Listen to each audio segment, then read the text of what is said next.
랜선 교회에 오신 것을 환영합니다. 안녕하세요. 슬기로운 신앙생활, 매일 하나님과 친밀한 교제를 나누는 묵상, 메밀묵 한정민 목사입니다. 우리는 참 자주 하나님을 잊어버리고 살아갑니다.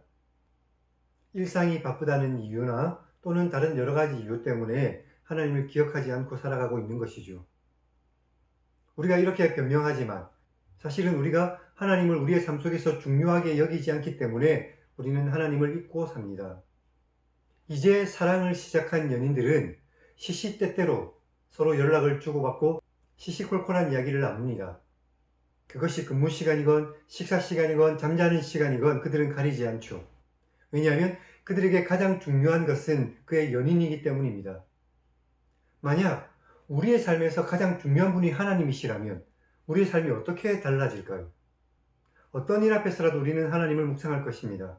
기분이 좋으면 하나님을 찬양하고 어떤 어려움이 닥쳐오면 하나님께 기도하겠죠. 매 순간 하나님께 여쭈어보고 하나님의 음성을 들으려고 애쓸 것입니다. 그리고 가족과 이웃을 사랑하고 배려하며 그렇게 살겠죠. 그러니 지금 막 사랑에 빠진 연인처럼 하나님을 사랑하시기 바랍니다. 그리고 하나님께 집중하며 살아가십시오.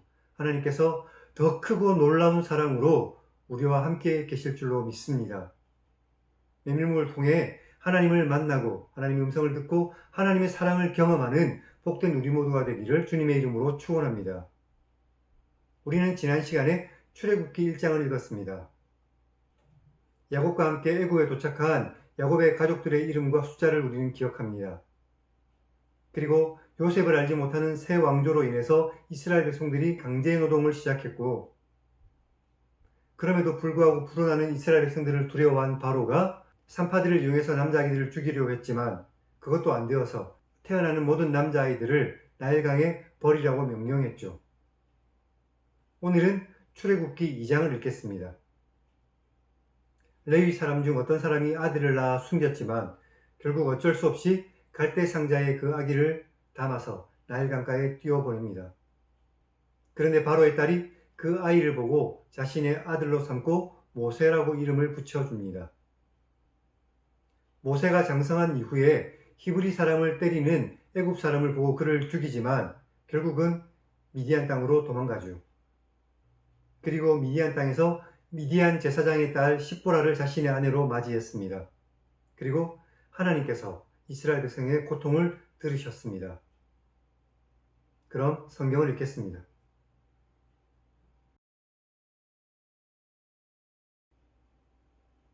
레위 가족 중 한 사람이 가서 레위 여자에게 장가들어 그 여자가 임신해서 아들을 낳았는데 아들이 잘생긴 것을 보고 석 달 동안 그를 숨겼습니다.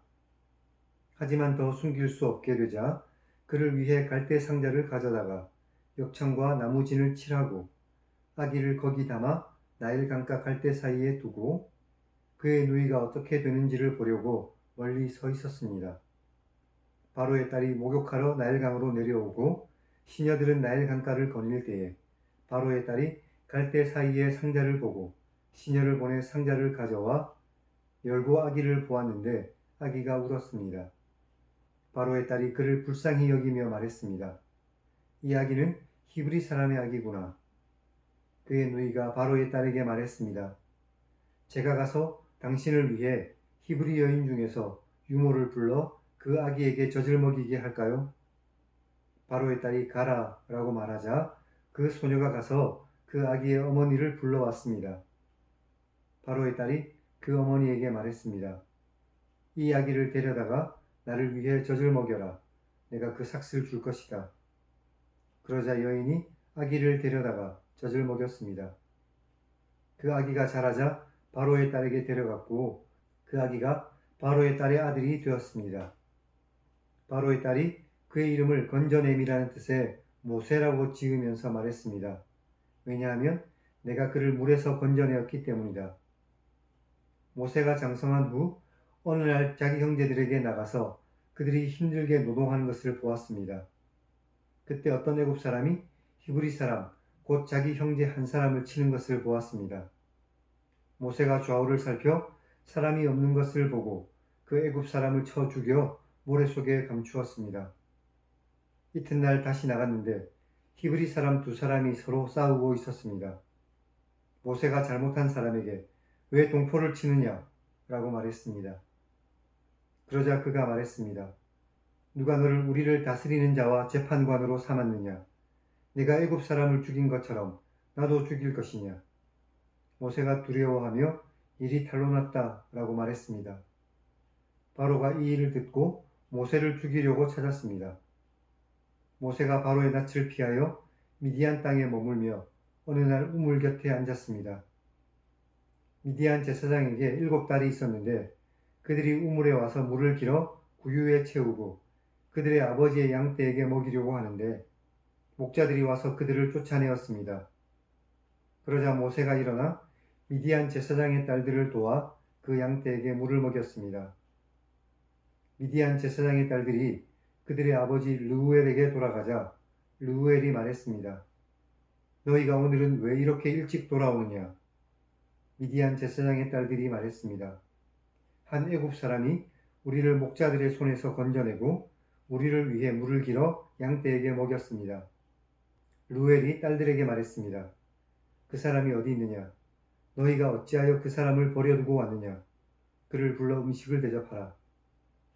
모세가 그와 함께 살기를 기뻐했고 그가 그의 딸 십보라를 모세에게 주었습니다. 십보라가 아들을 낳자 모세가 그의 이름을 게르솜이라 지으며 말했습니다. 내가 다른 나라에서 나그네가 되었기 때문이다. 여러 해 후에 애굽 왕은 죽었고 이스라엘 자손은 힘든 노동으로 말미암아 탄식하며 부르짖었습니다. 그 힘든 노동으로 부르짖는 소리가 하나님께 상달되었습니다. 하나님이 그들의 고통 소리를 들으시고 하나님이 아브라함과 이삭과 야곱에게 세운 그의 언약을 기억하셔서 하나님이 이스라엘 자손을 돌보셨고 하나님이 그들을 기억하셨습니다.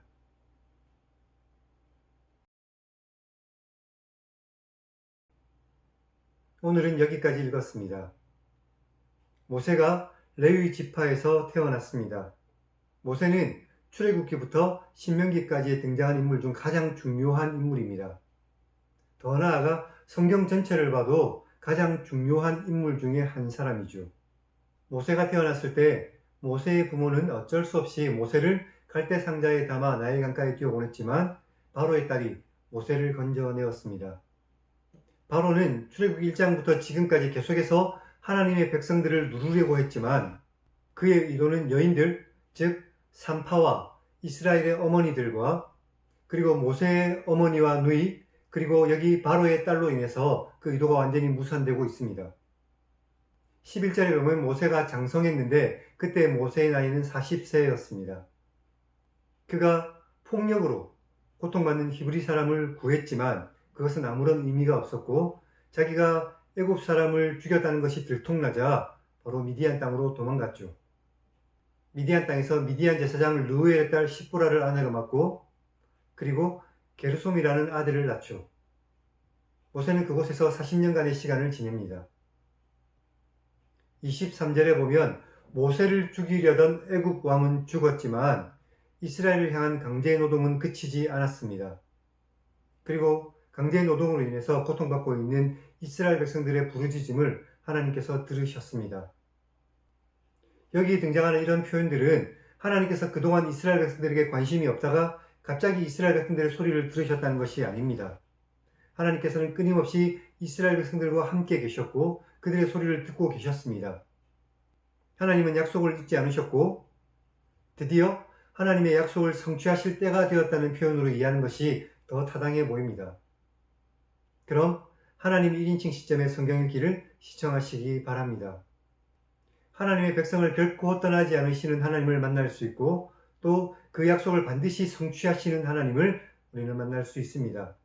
이 하나님을 굳게 믿고 이 땅 속에서도 우리 하나님과 함께 늘 동행하며 믿음으로 승리하는 하나님의 모든 백성들이 다 되시기를 주님의 이름으로 간절히 축원합니다. 그럼 다음 시간에 뵙겠습니다.